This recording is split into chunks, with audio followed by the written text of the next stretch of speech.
Avec les prix qui sont présentement en hausse, il y a beaucoup de gens qui se tournent maintenant vers l'option d'acheter un condo. Vous avez peut-être vous-même considéré l'achat d'un condo, mais est-ce que vous savez exactement en quoi ça consiste et c'est quoi les implications? En fait, il existe 7 mythes que les gens ont tendance à penser, à croire lorsqu'on parle de l'achat d'un condo et qui pourraient peut-être faire en sorte que vous remettiez en question. Avant d'acheter un condo, c'est super important que vous sachiez exactement dans quoi vous vous embarquez.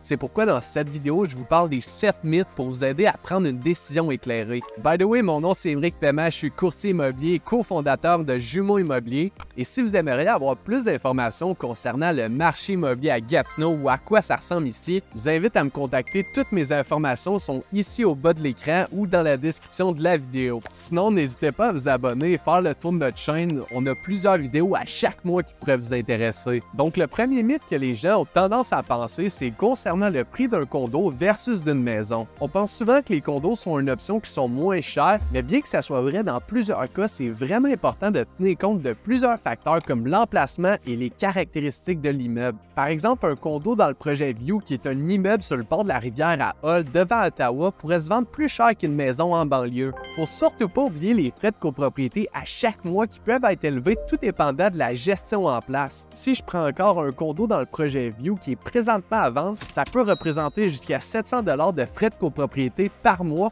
donc c'est vraiment important de prendre tout ça en considération pour votre budget mensuel. Donc acheter un condo, ça veut pas nécessairement dire être moins dispendieux. C'est super important de considérer toutes les dépenses et pas seulement regarder le prix d'achat. Ce qui m'amène maintenant à mon mythe numéro 2, qui est de choisir un condo avec des frais de copropriété qui sont peu élevés. C'est clairement tentant d'opter pour un condo avec des frais de copropriété qui sont moins élevés pour limiter vos dépenses, mais gardez en tête que cette approche peut vous amener beaucoup de problèmes à long terme. Les frais de copropriété qui sont très bas, qui semblent trop beaux pour être vrais, mais ça doit absolument vous sonner une cloche. En fait, ça peut être le signe d'une mauvaise gestion des finances de l'immeuble, puis on pense ici à des fonds insuffisants dans le fonds de prévoyance ou le fonds d'auto-assurance. Ça pourrait vous entraîner des dépenses imprévues à l'avenir comme des cotisations spéciales. Pour ceux qui se demandent c'est quoi une cotisation spéciale, en fait, une cotisation spéciale, c'est une somme qui est exigée à tous les propriétaires pour couvrir certains travaux lorsque le fonds est insuffisant pour couvrir les dépenses. Ça peut aller de quelques centaines de dollars jusqu'à plusieurs milliers de dollars. Par exemple, si la toiture est à refaire et ça coûte 35 000 $ puis qu'il y a seulement 10 000 $ dans le fonds de prévoyance, ben devinez quoi, tous les copropriétaires vont devoir se partager la facture et couvrir la différence de 25 000 $. C'est vraiment pas le genre de situation que vous voulez vous retrouver. C'est donc essentiel de trouver un équilibre et de s'assurer que les frais de copropriété sont à la fois raisonnables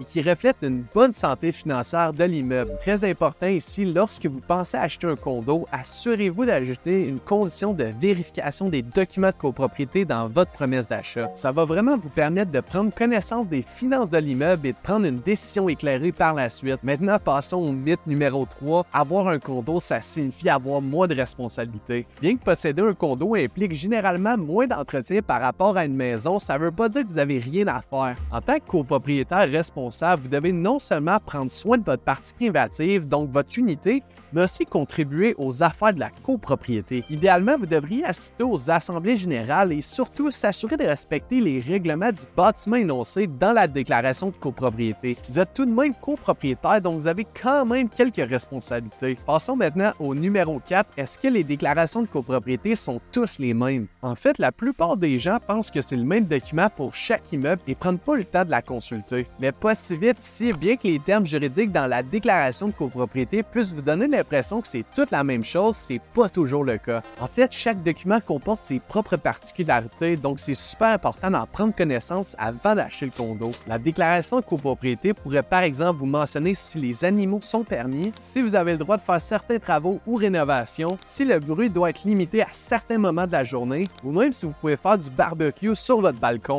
et plusieurs autres points qui pourraient vraiment affecter votre vie quotidienne. Donc, comprendre les détails de la copropriété, c'est essentiel.